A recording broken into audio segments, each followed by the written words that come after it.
제주에 있는 원희룡 지사가 그러자 이렇게 말했습니다. 뭐가 무섭길래, 지은 죄가 그렇게 많길래 이 교과서에 나오는 좋은 말 법의 지배를 무섭다고 하냐?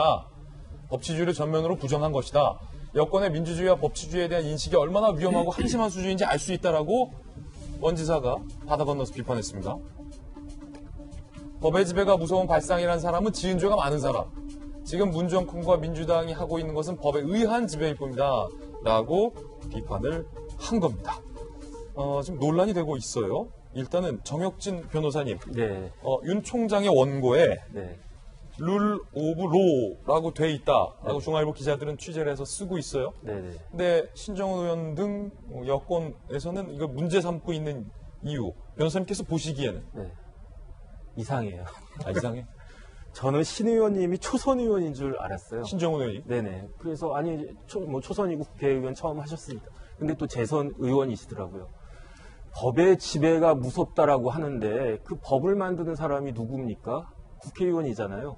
국회의원이 자기가 법을 만들어 놓고 그 법이 지배하는 게 무섭다라고 이야기를 하면 그럼 저 같은 사람은 어떡하겠어? 자기가 만든 게 무섭다라고 하는 건데 그 룰 오브 로를 갖다가 한마디로 하면 룰이 지예요, 지. 치. 다스릴 치. 로가 법이잖아요. 법치. 그러니까 이게 그 대륙법계로 가면 법치주의가 영어식으로 하면 룰 오브 로가 되는 거고요. 오늘 뭔가 저희 돌직구쇼가 상당히 좀 수준 높은 느낌이 좀 들어요. 그 다음에 룰 오브 로의 반대가 뭐냐면 룰 오브 맨이에요. 그 룰 오브 맨은 뭐냐면 그 영어 사전 같은 거 찾아보면 한 사람이나 또는 한 일련의 집단이 자의적으로 다스리는 게 룰 오브 맨이거든요. 그러니까 그렇게 일정한 사람들이 자의적으로 다스리지 못하고 그 다음에 안정적으로 법이 잘 집행되어야 하고 무엇보다도 법이라고 하는 게 여기 의원님들 계시지만 이 의원님들을 통해서 제가 간접적으로 법을 만드는 거잖아요. 제가 뽑은 사람들이 법을 만든 거니까 그 법이 설령 나한테 잘 안 맞고 나한테 불이익이 된다고 하더라도 내가 간접적으로 동의를 갖다가 한 거니까 그러니까 그걸 수용하겠다. 그런데 전혀 내가 관여하지도 않은 어떤 사람에 의해서 나한테 어떤 뭐 불이익이 가해지고 세금이 때려지고 형벌이 가해지고 이거는 용납할 수 없다. 이게 법치주의거든요. 그런데 이건 그다음에 우리나라 헌법에 법치주의가 다 들어있어요. 그러니까 기본권 보장하는 거, 삼권 분립되는 거, 그다음에 모든 행정에 있어서 법적 근거가 있어야 되는 거 이런 것들이 다 법치주의거든요. 한마디로 이야기해가지고.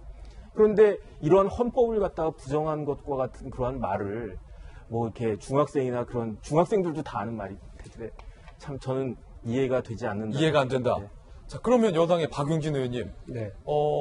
좋은 말을 무섭다고 하고 그 말을 했다고 옷 벗고 탄핵까지 언급한 까닭이 좀 있을 것 같아요. 그냥 밑도 끝도 없이 여당의 의원님들이 그것도 다 모른 채로 이렇게 할 리는 없을 거라고 저는 보는데 그 까닭이 뭡니까?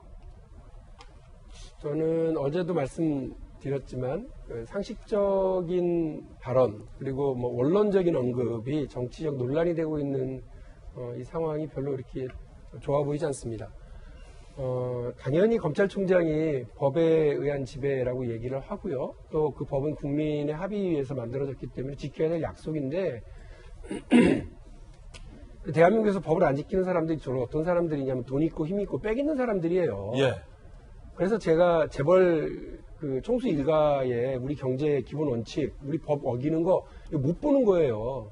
그 한유총의 그 법을 어겨가면서 회계 투명성을 지키지 않는 그런 그 잘못된 행태에 대해서 지적을 했던 거예요. 예. 그런 부분을 검찰총장이 그냥 얘기했다고 봅니다. 예. 돈 있고 힘 있고 빽 있는 사람들이 자기들끼리 이렇게 서로 봐주기 해가면서 그리고 또 이렇게 머리 잘 쓰잖아요. 그리고 예를 들면 재벌 총수들 이렇게 뭐 법 어겨가지고 검찰에 이렇게 오면 한 100명쯤 되는 변호인단이 이렇게 와가지고요. 어마어마하게 이렇게 또 그분들을 변호합니다.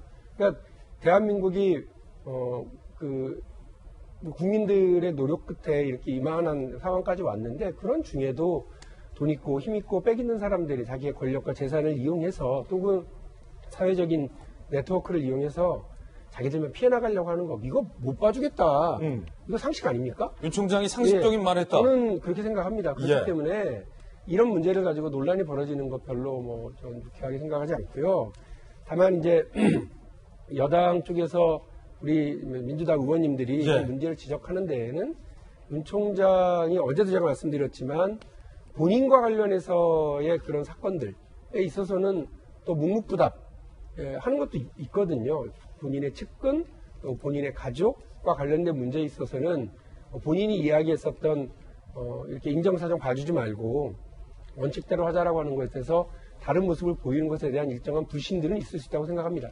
그런 부분들에 대한 지적이라고 보시고 또 이걸 가지고 무슨 오히려 여당 안에서 여권 안에서 대통령이 임명한 그 검찰총장을 뭐 탄핵시켜야 되네, 옷을 벗겨야 되네, 징계를 해야 되네, 뭐 이런 식으로 가는 것에 대해서는 뭐 적절치 않다. 개별 의원님들의 의견인 것으로만 저는 생각을 하고요. 당의 입장이거나 지도부의 입장이거나 이러진 않은 것으로 알고 있습니다. 예. 정말 후배 의원이지만 박용진 의원님 말씀 정말 잘하셨어요. 이 집에는 예. 힘 있고 돈 있고 빽 있는 사람이 법을 유린하는 것을 막는 것을 얘기하는 거 맞습니다. 예. 따라서 윤석열 검찰총장의 검찰은 송초로 사건 빨리 명명백백하게 밝히셔야 됩니다. 옵티머스 사건, 라임 사건에서 도대체 수천억, 수조의 돈을 서민들의 등골을 빼먹은 사람 그 뒤에 도대체 누가 힘이 있고 돈 있고 빽 있는 사람이 있는지 밝혀야 됩니다. 다음에 윤미향 우리 의원, 그 이용수 할머니 등 위안부 할머니들 이름 팔아서 돈 벌었다는 의혹. 도대체 뭐 하고 있습니까? 검찰 낱낱이 밝혀주시기 바랍니다. 검찰이 지금 필요한 것은 이 말만 번지르한 이 민주적 통제라는 그게 아니고요. 아까 얘기한 대로 힘이 있고 돈 있고 빽 있는 사람이 법이 지배를 유린하는 이런 사태. 바로 그런 사태를 독재와 전체주의라고 얘기하는 겁니다. 독재와 전체주의 소리 듣지 않기 위해서는 검찰의 손발을 다시 풀어줘서 권력형 비리, 거대학과 검사들이 당당히 맞서 싸울 수 있도록 해야 할 것입니다.